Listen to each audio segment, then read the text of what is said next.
The concussive wave of the blast was nothing compared to the violent collision of their minds. Lyra hit the durasteel deck, ears ringing. Her empathic barriers shattered into a million jagged pieces.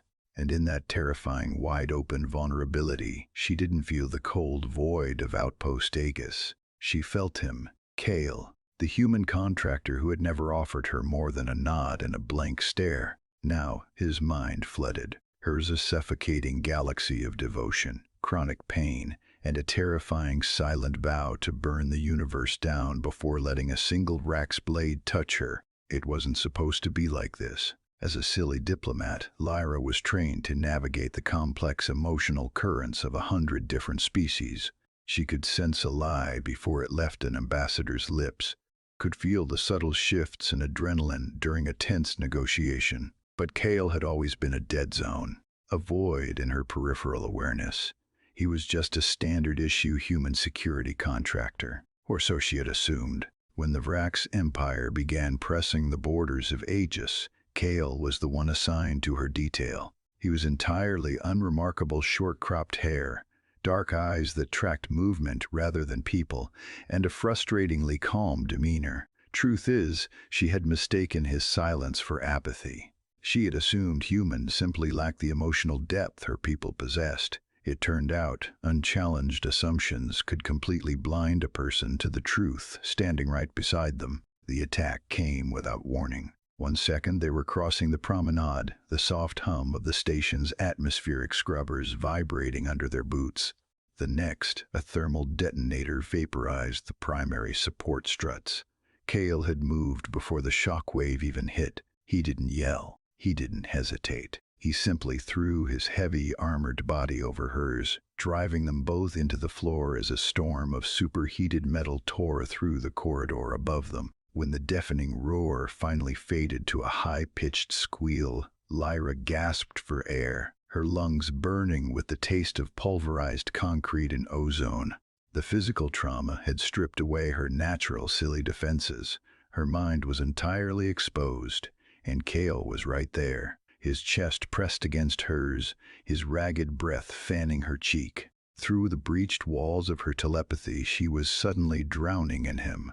It was an accidental telepathic breach that revealed the ultimate silent sacrifice. She felt the searing agony of an untreated plasma burn on his shoulder, a wound he had secretly sustained 3 cycles ago while hunting down a Vrax scout who had gotten too close to her quarters. She felt the exhaustion deep in his bones from weeks of sleepless nights, running solo perimeter checks just so she could rest. True strength, she realized in a breathless instant, lived in these silent, consistent actions, not in loud declarations. Most jarring of all, she felt the raw, terrifying weight of his affection, an unspoken, feral need to keep her breathing, no matter the cost. Cale grunted, shifting his weight to pull her up from the wreckage. Blood trickled down his temple, pooling at his jawline. "We need to move, Ambassador." His voice was exactly the same, level, detached, but Lyra's heart hammered against her ribs.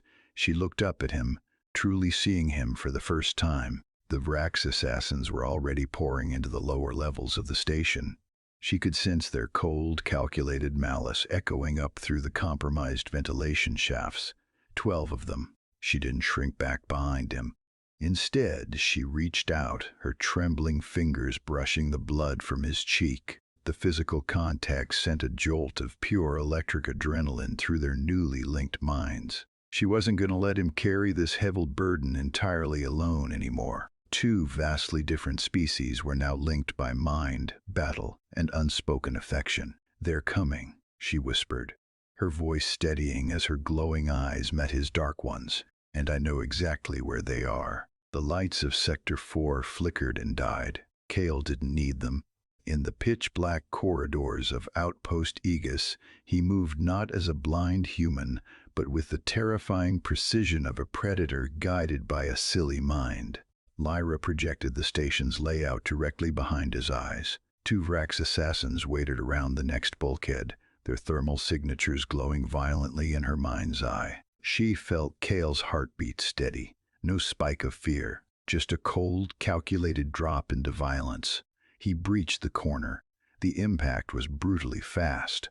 Bone crunched under his heavy gauntlet. A plasma blade hissed through the air, missing his neck by a fraction of an inch, because Lyra had felt the enemy's intent and practically shoved Cale's consciousness to the left. He spun, driving a vibro knife into the second assassin's chest, and Lyra felt it all. The jarring recoil in his wrist, the burning strain in his shoulder, the fierce, possessive satisfaction radiating from him knowing she was safe behind his bulk. Truth is, watching an underestimated contractor transform into a one-man army protecting an alien diplomat was a terrifying kind of beautiful. They cleared the lower decks in a bloody, breathless rhythm. 10 down, 2 left. The rafts were massive, heavily armored brutes. Cale's side was bleeding freely now. His breath rattled in his chest, the physical toll mounting with every step. Lyra pressed her back against the cold wall behind a cargo crate, closing her eyes. She didn't just point him to the targets anymore. She poured her own stubborn resilience into the fraying edges of his mind. Together, she pushed the feeling into him. He moved, a blur of desperate, lethal kinetic energy. The clash of metal rang out, followed by a sickening thud. Then, nothing but the slow drip of coolant from a ruptured pipe. Hours later, the emergency lights bathed the medical bay in a harsh amber glow. Cale sat on the edge of a biobed, a freshly applied dermal patch covering the worst of his burns. Commander Vance stood opposite him, a datapad in hand. "You cleared 12 Vrax Elite solo," Vance said, his voice laced with absolute disbelief. "Command is offering you a captaincy on the dreadnought Ares. Immediate extraction." Lyra sat quietly in the corner, her hands folded in her lap. She didn't need to read his mind to know what he was thinking. But the bond between them hummed with a quiet, unyielding gravity. Cale didn't even look at the datapad. He kept his dark eyes fixed on the deck plates. "Respectfully, Commander, I decline. My contract is here." Vance frowned. "Contractor, it's a frontline flagship. You'd be off this damaged outpost by morning." "My detail is the ambassador," Cale replied. The flatness was gone from his voice, replaced by something heavier, permanent. "I'm not leaving." Ironically, the commander just shook his head and walked away, completely blind to the profound, silent exchange passing across the room. When the doors hissed shut, Cale finally looked up. He met Lyra's glowing eyes. The space between them was no longer an empty void. It was a shared sanctuary. She stood and crossed the room, the soft hum of the medical monitors keeping time with her racing pulse, stopping just inches from his knees. She reached out, letting her fingers rest lightly against his uninjured arm. His muscles were tense, coiled tight, but the moment her skin met his, he let out a long, ragged exhale. The walls in his mind didn't go back up. They stayed lowered. He didn't say he would die for her. He didn't have to. She already knew.